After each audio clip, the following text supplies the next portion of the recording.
चलिए Joseph college आ गया, उतरिए उतरिए।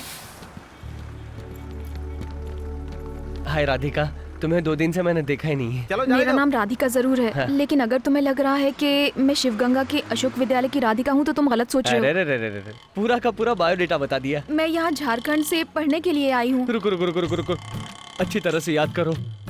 बचपन में तुम ब्लेड से पेंसिल छील रही थी, उसी ब्लेड से तुम्हारा पैर कट गया। मैंने पन्ना फाड़कर थूक लगा के तुम्हारे पैर पे चिपकाया था। फिर 1 हफ्ता बीत गया, उसके बाद जाकर तुम्हारा घाव भरा। आज भी उसका निशान है। यकीन ना आए तो अभी इसी वक्त पैर पे देख लो। ये क्या है? तुम बीच सड़क पर खड़े होकर कैसी गंदी गंदी बातें कर रहे हो? सॉरी, घर पे जाके आराम से देखना। हे श्रवण, तुम यहाँ कैसे? जयंती, तुम्हें कितने दिनों के बाद देख रहा हूँ। अच्छा, ये राधिका, तुम अब भी श्रवण से मिलती हो? पेन फ्रेंड, मेल फ्रेंड हो या सेल्फ फ्रेंड, है ना? क्या तू भी ना? मैं से नहीं जानती। तुम श्रवण को नहीं जानती? अरे ये हमारा स्कूल फ्रेंड है। ब्लेड, पेपर, थूक लगाकर चिपकाया था, भूल गई? हाँ? कब से कह रहा हूँ कि तुम वही राधिका हो, लेकिन ये कहती है ये राधिका नहीं है, ये तो किसी शिवगंगा गांव की नहीं है, किसी और गांव की है। अचानक भोजपुरी बोलने लगती है। जब से तू एनसीसी कैंप से वापस आई है, तू भोजपुरी बोलने लगी। मंजू तो भोजपुरी है। जब हम अकेले होते हैं तो भोजपुरी में बातें करते हैं। बस कर, तू चल यहाँ से। जयंती, तुम्हारा मोबाइल नंबर? 9952422904। और राधिका का? एक नंबर का ही चेंज है, 905। तूने मेरा नंबर क्यों दिया? सॉरी यार, इसका नंबर डिलीट कर देना। डिलीट मोबाइल से करूंगा, लेकिन दिल से। भैया यहाँ क्या कर रहा है? शिवगंगा कितनी बसें जाती हैं वो सब गिन रहा हूँ। जाने दो भैया, हम दूसरे धर्म के, वो दूसरे धर्म की है। हमें अपने धर्म की कोई लड़की ढूंढनी चाहिए। दूसरे के धर्म की भलाई के लिए हमने बहुत काम कर लिया। हमें अपने बारे में भी थोड़ा सोचना चाहिए। हाथ पैर टूटे रहेंगे तो कोई इज्जत थोड़ी देगा। और सोचो, अगर मालिक को इस बात का पता चल गया तो मेरी नाक से तो खून बहने लगेगा। कोई बात नहीं, वो खून पोंछ दूंगा। इसका मतलब है मुझे मरवाने का पूरा प्लान है।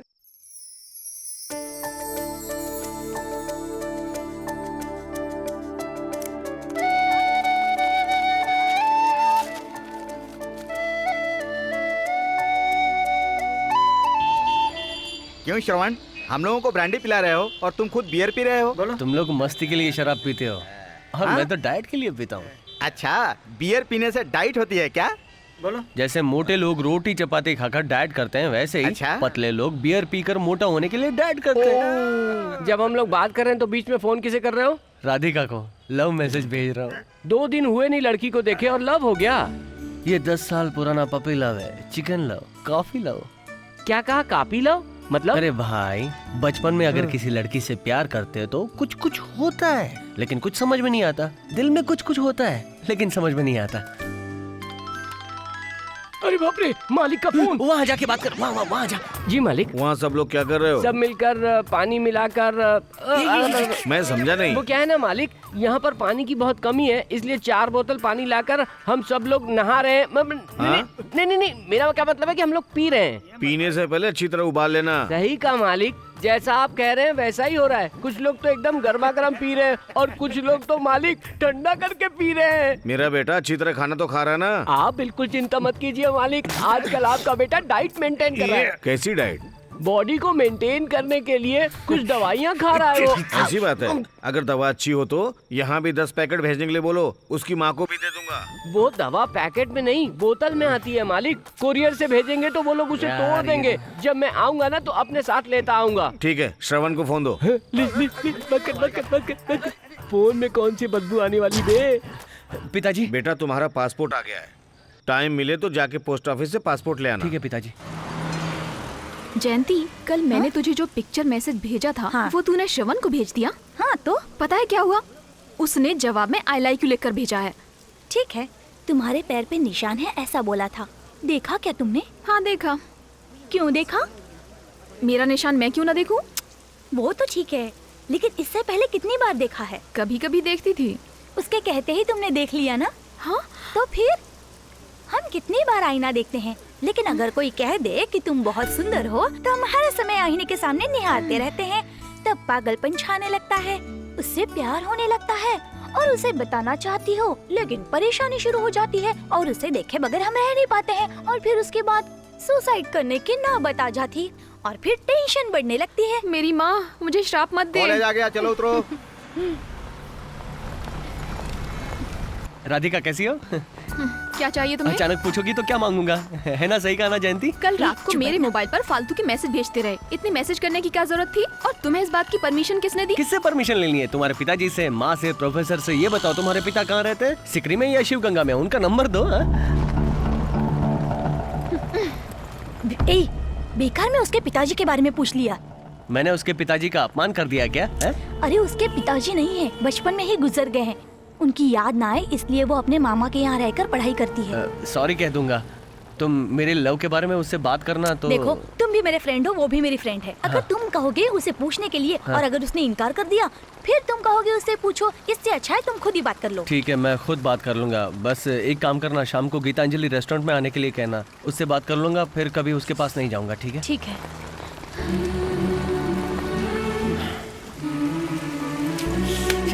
भैया ये बात मालिक को बताना है कि नहीं बताना, यही सोच रहा हूँ। जासूसी कर रहा है क्या? सुधरेगा नहीं। किसी घर में बाप रफ होता है तो बेटा सॉफ्ट होता है, किसी का बेटा रफ होता है तो बाप सॉफ्ट होता है। तुम्हारे घर में तो दोनों ही रफ हो। मैं तो तुम दोनों के चक्कर में फंस के पिस गया हूँ यार। एक काम कर, हाँ पहाड़ पे जा, हाँ भगवान से प्रार्थना कर, वहाँ से कूद जा, हाँ। सब ठीक हो जाएगा। इतना भी पागल थोड़ी हुए। ज्योति, लेकिन ये बता कि मैं वहाँ पर क्यों जाऊँ? राधिका वो ये बताना चाहता है कि वो तुमसे प्यार करता है। अगर तुम उससे प्यार नहीं करती तो तुम्हें बताना ही पड़ेगा ना। मैं तेरी बात नहीं समझी। सिंपल सी बात है, तुझे समझ में नहीं आती? देख राधिका, मना करने से वो नहीं मानेगा। तू अच्छी तरह से उसे समझाएगी तो समझ जाएगा। हम उसे बचपन से जानते हैं, तू जानती है ना, तो फिर घबराती क्यों है? साफ साफ जाकर बता दे, सब ठीक हो जाएगा।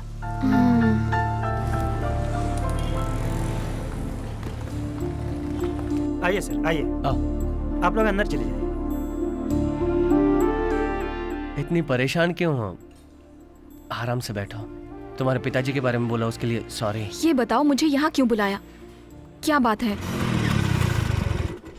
बचपन में 8वीं क्लास से ही तुमको लव करता हूँ, पर कैसे कहूँ, कुछ समझ नहीं पा रहा था। तो एमडी कहेगा तुम्हारी परेशानी है। चलो बैठो। एक दिन तुम स्कूल नहीं आई, मैंने पूरा स्कूल ढूंढा, सबको तुम्हारे बारे में पूछा, किसी को पता नहीं था।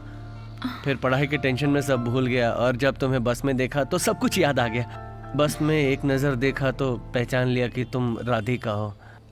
मैं बस यही कहना तुम चाहता जैसा चाहते हो वैसा नहीं हो सकता। मेरी माँ मुझे बहुत मुश्किल से पढ़ा रही हैं।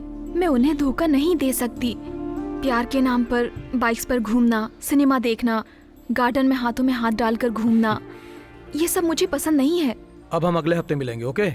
मैं जो भी कह रही हूँ तुम समझने की कोशिश करो। तुम्हारे लिए भी यही अच्छा होगा कि इन सब बातों को दिमाग से निकालो। अकल नहीं है क्या? दो लोग बैठकर बातें कर रहे हैं, ऐसे झांक रहे हो? मामा जी, मामा जी, मामा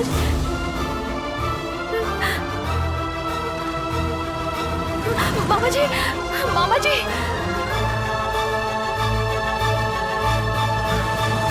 मामा जी, आप मुझसे बात कीजिए। इस तरह चुप मत रहिए आप।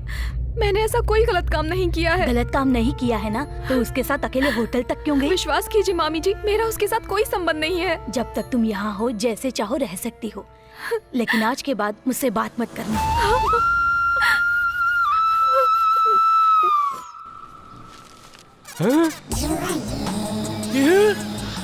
हमारे इस पवित्र भारत देश में ये चड्डी पहन के घूम रही है। अभी बताता हूँ। रुक जा, रुक जा। बाथरूम से नहाकर बिना कपड़ा पहने यहाँ धूप में कपड़ा सुखाने के लिए आई है क्या? इन्ना पेस रहे? अच्छा अच्छा, बाहर की हो तभी तो मैं बोलूँ। हमारे यहाँ की लड़कियाँ तो ऐसे कपड़े बिल्कुल नहीं पहनती। तुम लोग यहाँ के ऐसे कपड़े पहन के हमारे यहाँ की लड़कियों को क्यों बर्बाद कर रहे हो? Don't talk too much. 3 मत भी बोलूंगा बे। ऐसे कपड़े पहन रही है, जांग दिख रही है, टांग दिख रही है, मटक मटक के चल रही है, हमारे को सबको बर्बाद करना चाहती तू। लड़कियों से क्या बदतमीजी कर रहा है? ए मैडम, इन लोगों को देखो, आधी नंगी लड़कियां घूम रही है और आप मुझे डांट रही हो। ज्यादा बात करेगा तो तुझे ईव टीजिंग, दहेज उत्पीड़न, सास उत्पीड़न, भाई उत्पीड़न, साला उत्पीड़न, ससुर उत्पीड़न, लड़की छेड़ना, पुलिस को तंग करना, पब्लिक जमा करना, ये सब मामले में तेरे को अंदर कर दूंगी। मैडम, औरतों को बचाने के लिए तो आपने इतने सारे कानून बता दिए, मर्दों को बचाने के लिए एक भी नहीं है। एक भी नहीं है तो मुझे ये कमीज भी नहीं चाहिए, ये लो, मुझे लुंगी भी नहीं चाहिए, और ये वीआईपी की अंडरवियर भी मैं आज के बाद नहीं पहनूंगा। सेमेस्टर एग्जाम जैसे ही खत्म हो जाएंगे तो माँ के साथ एक हफ्ता रह कर आऊंगी मैं। तुम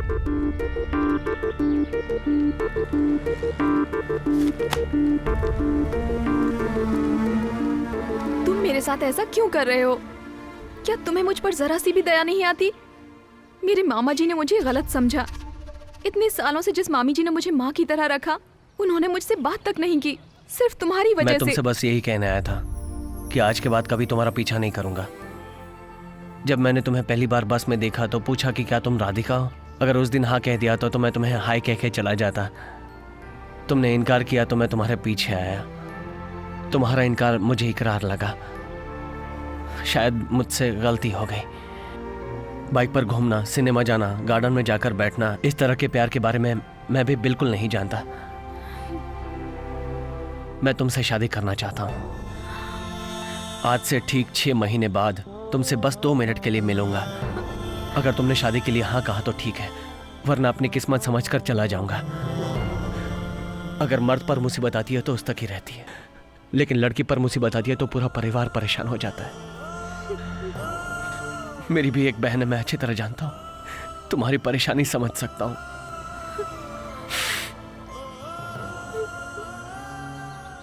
तुम्हें रेस्टोरेंट में बुलाना मेरी गलती थी, मुझे माफ कर दो। तोड़ दिया दिल, क्या हुआ तुझको हासिल? अब मैं चल पड़ा हूँ तेरी दुनिया से दूर। गुनाह हुआ चाहत का एक महल बनाया था। गुनाह हुआ उसमें मैंने तुझे बिठाया था। गुनाह हुआ सपने तेरे संग जीने का देखा था। गुनाह हुआ तुझे अपनी जान समझ में बैठा